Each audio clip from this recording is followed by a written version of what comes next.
Capital. Muchas gracias por recibirnos otra vez en el museo.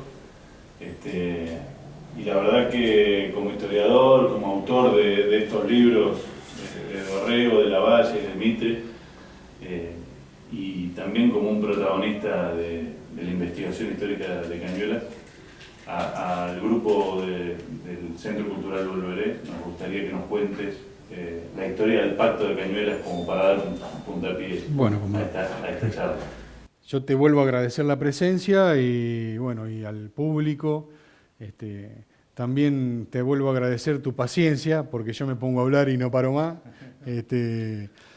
Porque obviamente cuando algo te apasiona, te va. Y yo siempre lo digo, debo ser uno de los pocos personas en este país que puede trabajar de lo que le gusta. Hay gente que no puede, que tiene que hacer otra cosa porque tiene que vivir. Y yo tengo la posibilidad de trabajar, de estar adentro de lo que me gusta, de hacer lo que me gusta, de escribir, y encima poder parar la olla con esto, ya me doy por bien pagado, ¿no?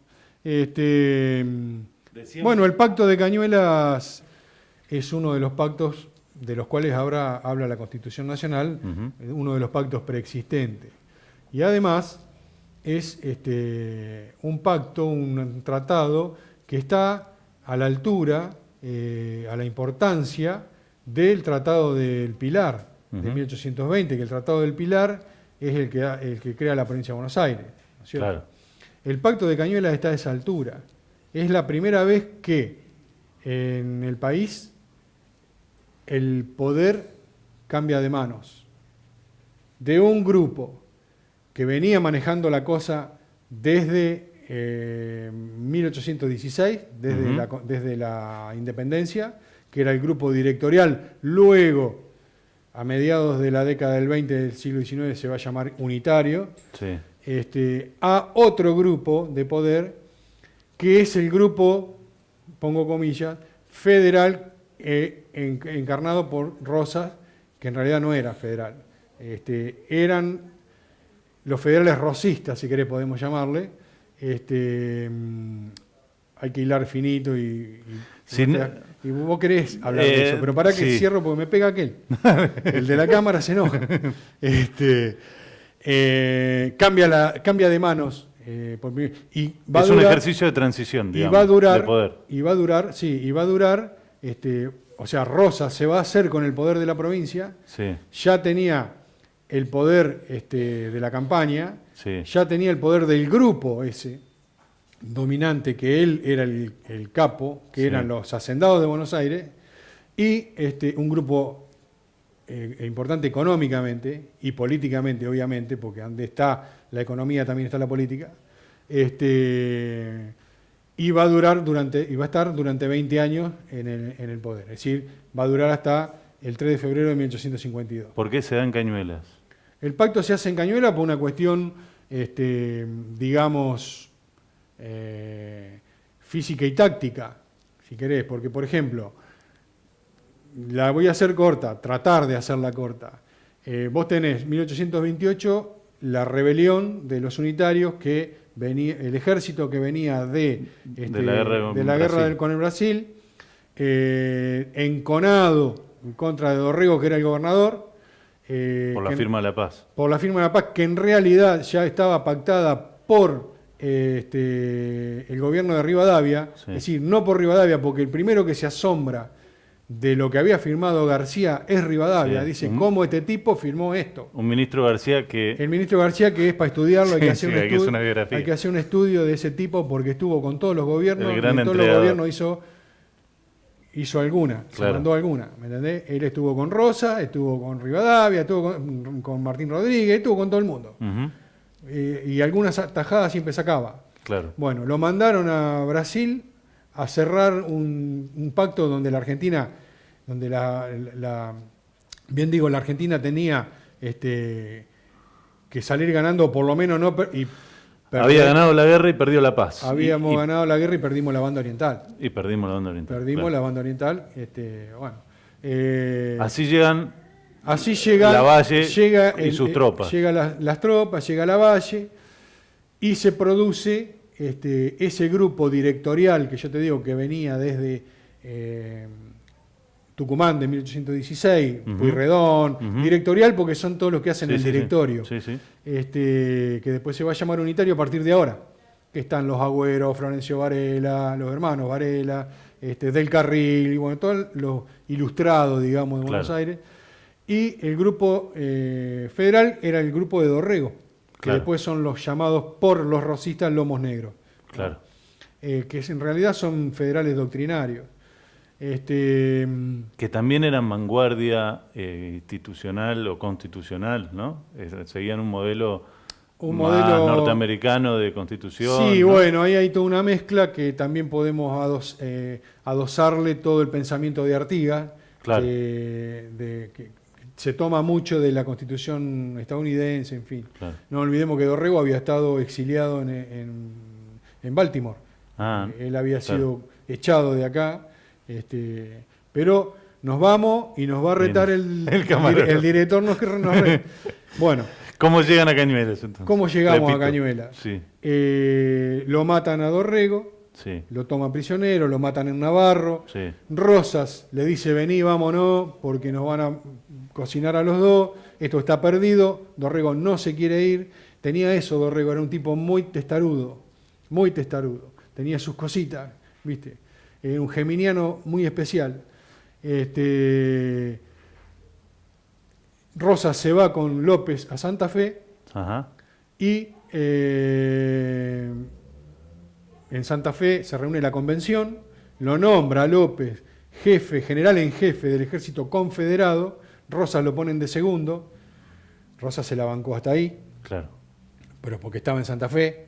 Cuando entró a la provincia de Buenos Aires, ¿sabe qué, López? Quédate ahí. Y eso fue lo que se enojó López y se fue. Los dejó. Bueno.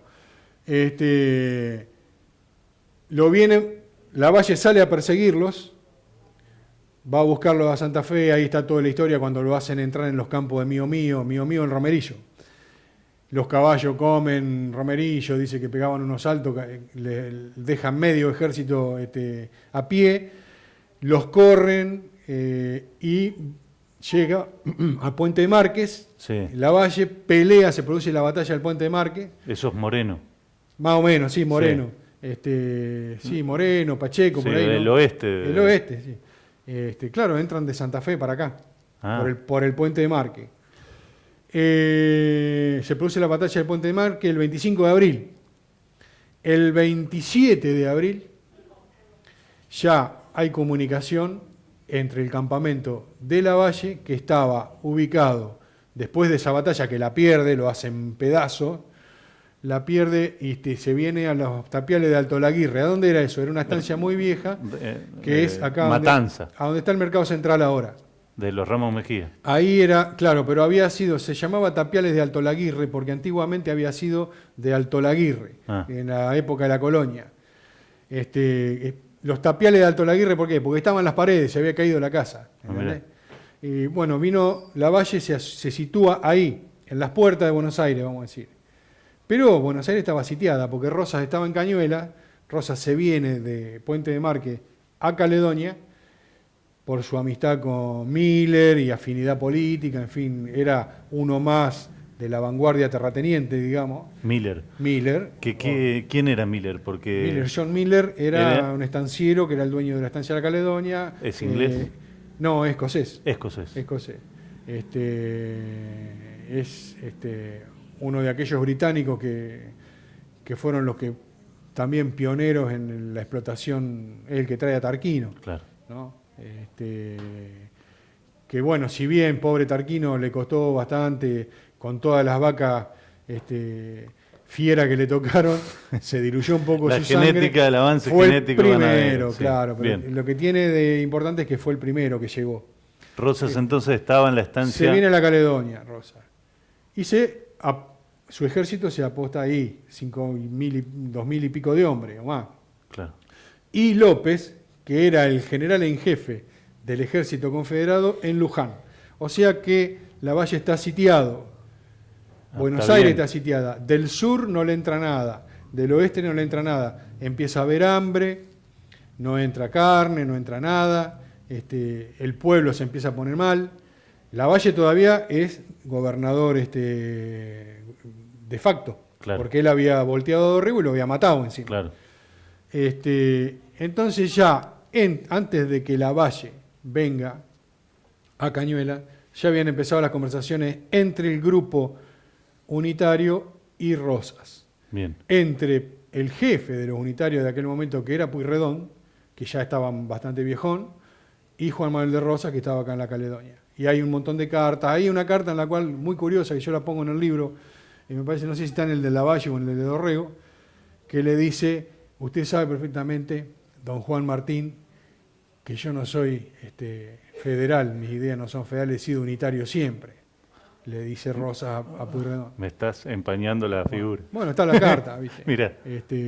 Está en un libro, yo lo he tomado de un libro del doctor Enrique Mariano Barba, que se llama Cómo llegó Rosas al poder. Ajá. Bueno, eso lo pueden encontrar ahí. Entonces Lavalle se acerca a la Caledonia. Entonces Lavalle, sí, las tratativas ya empiezan el 27 de abril, el Sí. pacto es del 24, se firma el 24. Sí. El 14 viene Lavalle. Por eso que ya se sabía que venía, no fue ninguna sorpresa. Sí, Lo de la negra y todo. el mito de cae, que entra cae a pedazos. y duerme la siesta No, entra y duerme sí. Entra y duerme sí. Pero no entra a la casa. Porque el pacto, y esto lo explicaba don Lucio García Ledesma, no se firmó adentro de la estancia. El pacto se firmó en la mensajería. ¿Qué era la mensajería de una estancia? A donde pasaba la diligencia. Claro. Y la gente esperaba, toda la gente que vivía cerca, esperaba Las noticias. la diligencia ahí para tomarla Claro. para irse a Buenos Aires. Claro. ¿Me entendés? Venía, qué sé yo, de En la Monte, terminal, digamos. pasaba en la puerta de la estancia, estaba la Sí. mensajería. ¿Me entendés? De la estancia. Claro. O la vigilancia, que se llamaba. Claro. Llegué hasta la vigilancia y en la tranquera, digo, pensé si no está el amigo para qué voy a entrar a la estancia. Y bueno, ahí se firma, en esa casita que creo que no existe más. Habría que reconstruir ese... No sé, creo que no está, no sé. Creo. Yo no he visto más fotos de la Caledonia. Yo fui cuando todavía era de Mateo la Caledonia. Claro. Que se podía entrar, se podía ver. Estaba el catre ahí, que decían que era el catre donde había dormido Lavalle, en fin.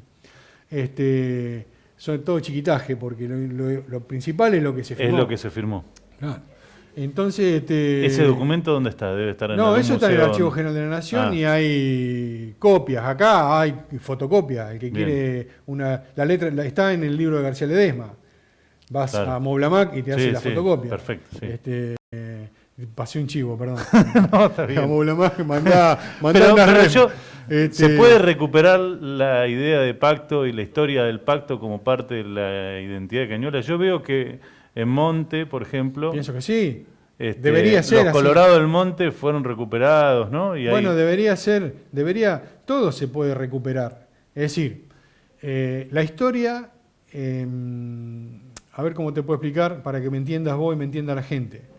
La historia se construye, es decir, no se reconstruye. Se reconstruye una casa que se cayó hasta la mitad y vos comprás los ladrillos Sí. o con los ladrillos que están caídos podés reconstruirlo como estaba. En la historia, lamentablemente, el pasado no está más. Por más que yo quiera a mi abuelo no está más. Se murió y es posible tenerlo de vuelta. No está la tecnología tampoco para hacerlo. Por ahí en una de esas un día bajan los marcianos y se puede. Ahora no.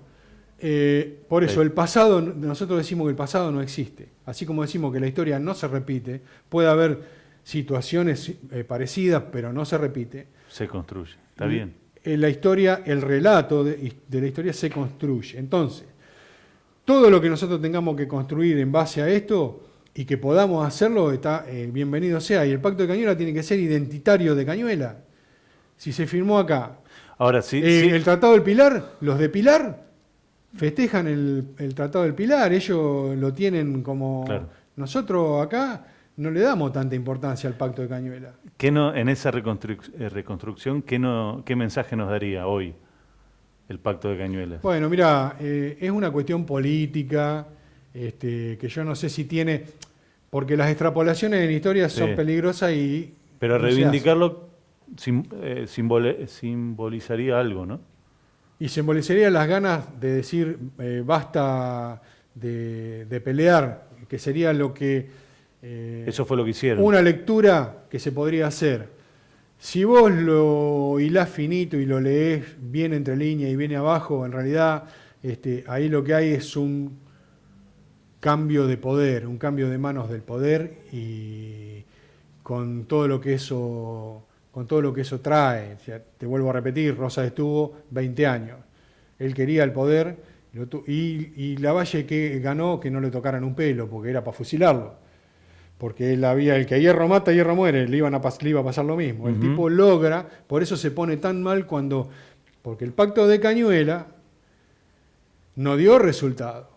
Claro. Porque acá no se terminó nada. Claro.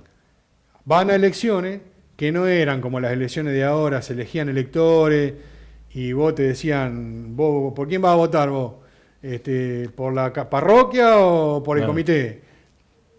Vos ya votaste. No, vos ya votaste y si decías de vuelta, ¡pum! Tiro. Claro. Era así. Pero ¿qué tenía Rosas que no tenían los unitarios? Que adolecieron siempre ellos de eso. Que Rosas le hacía creer a la gente que participaba. La gente no participaba, pero las masas lo seguían porque el tipo le hacía creer que participaba. El tipo llegó... mira, te cuento una anécdota chiquita entre paréntesis, porque está en relación con todo esto. Cuando se va a producir la batalla de Caseros, las tropas que estaban en el Uruguay haciendo el sitio vienen y porque vienen con Urquiza. Sí. Se revela la división Aquino cuando pasan el Paraná. Ahí en Entre Ríos se revela la división Aquino, lo pasan a Degüello. Ahí venía el coronel Prudencio Arnold, que había sido antiguo dueño de la estancia de la Caledonia. Mirá cómo vamos Volvemos. uniendo cabos acá también. El padre había sido dueño de la Caledonia. Prudencio Arnold vivió de chiquito ahí. Después se fueron a Monte. Mirá. Y hay una estancia en Monte que es de los Arnold también. Bueno, Prudencio Arnold se viene con la división Aquino a Santos Lugares. ¿Qué hace Rosa? Los hace formar. Los tipos venían galopando, venían muertos, cansados, no tenían ganas a horas, 1 hora, 2 horas de que se produjera la batalla de Caseros. Rosas entró al galope cuando se enteró que llegaron, entró al galope, esto está en Adolfo Saldía, entró al galope a la plaza de armas de Santos Lugares y los paisanos a pie, digamos, habían echado pie a tierra y estaban con los caballos de la rienda listos para ir a pelear, que muchos no querían tampoco, estaban heridos, algunos. Claro. Los abrazó uno por uno y les dio la mano. Claro. Y les agradeció que se habían dado vuelta y se habían... Esos paisanos montaron y salieron antes que él a la batalla de Caseros. Claro. ¿Me entendés? Que el tipo los hacía creer que participaban. No participaba el pueblo, no le interesaban a ellos. ¿Por qué crees que la figura de Rosas todavía es polémica? Todavía cuesta reivindicarlo en algunos lugares públicos, ¿no? Sí, eso, yo creo acá se han puesto nombres. Su cuerpo volvió hace relativamente poco, ¿no? Y en el 90 y pico, estaba Menem cuando vino, sí. Cuando fueron repatriados los restos. Yo creo que el nombre de Rosas en los edificios públicos, las calles públicas, sí. Tiene menos presencia que la de otras figuras históricas, ¿no? Y bueno, eso también cuesta, digamos, implementarlo, me imagino que desde un punto político. No sé, qué sé yo, acá hay... en Cañuelas no hay un circuito, hay un circuito rosista, ¿no? Hay una calle de la Plaza Belgrano que se llama Juan Manuel de Rosas, sí. Y otra callecita, la otra que cruza se llama Juan Galo de la Valle, se juntan en el medio. Claro, mirá. En varias partes hay calles que se llaman Juan Manuel de Rosas. Sí, ha tenido su reivindicación.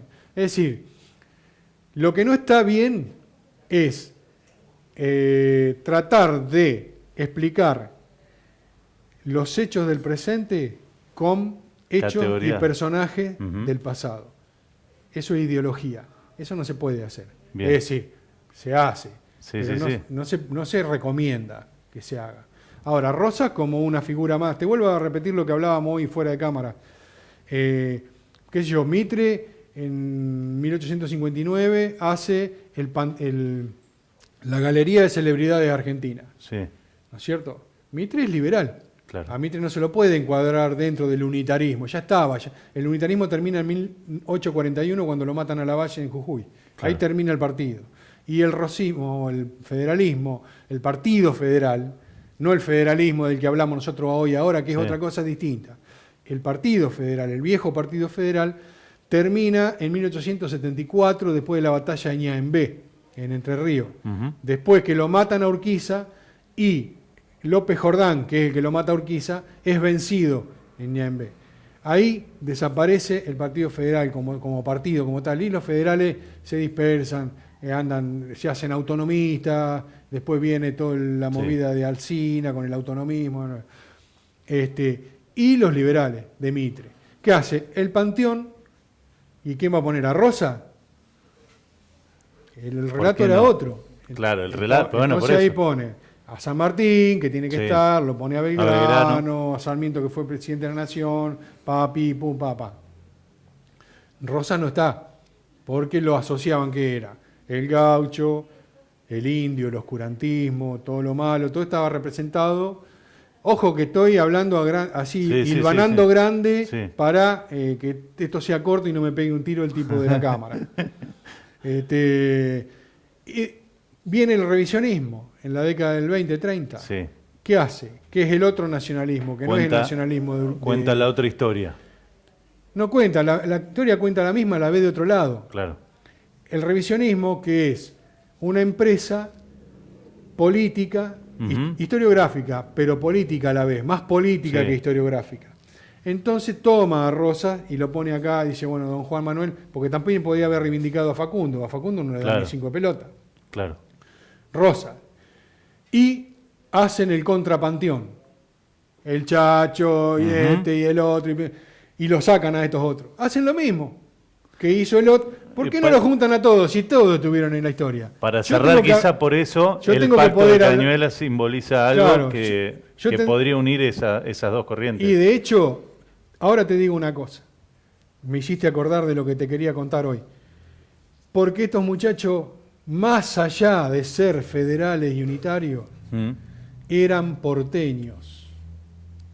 O bonaerense, como te gusta Sí. decir a vos. Sí. En aquella época no se usaba la palabra bonaerense. Eran porteños. Y siempre tiraron. ¿Qué hace Lavalle cuando firma el pacto? Después del 14 que viene y se arregla con Rosa y dice, bueno, che, tal día firmamos el 24, firmamos dentro de 10 días, dale, vamos. Dice, hace una proclama al pueblo, porque él todavía seguía siendo el gobernador, Claro. hasta que ponen a Viamonte, que gana la lista esa que Hasta las elecciones. hicieron fraude en las elecciones y tuvieron que hacer otro pacto más en Barraca. Claro. Porque esto se estudia en la escuela, o se estudiaba antes, el pacto de Cañuelas y Barraca se llamaba. Claro. Se Todo hace junto. otro, el 24 de agosto se hace en Barraca otro pacto porque no funcionó. Bueno, porque los unitarios y los federales, los dos, hicieron fraude, de un lado y del otro. ¿Me entendés? Bueno, entonces, ¿qué hace Lavalle? Hace una proclama al pueblo y le dice, bueno, qué sé yo, las armas, se entregan las armas, toda la bolilla. Y dice, esto es un pacto entre porteños. Mirá. Ahí, ¿por qué dice eso? Porque yo te acordás que te dije que estaba Sí. López en Luján. Sí. López pega media vuelta y se va sin saludarlo a Rosa, que supuestamente eran amigos. No estaba de Se acuerdo con el ofende. pacto.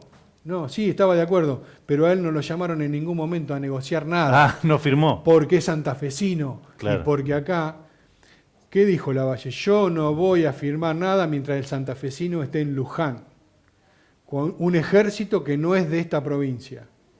No voy a firmar nada. Entonces, Bueno, santafesino, También se puede decir que fue una pieza fundamental de esto la es historia de la provincia de Buenos Aires. un pacto entre porteños. ¿Qué quiere decir esto? Sí. Que más allá del color de la camiseta que digan que se pone, lo importante es lo que en realidad son, y son de la provincia. Dorrego mismo. Cuando yo te contaba hoy,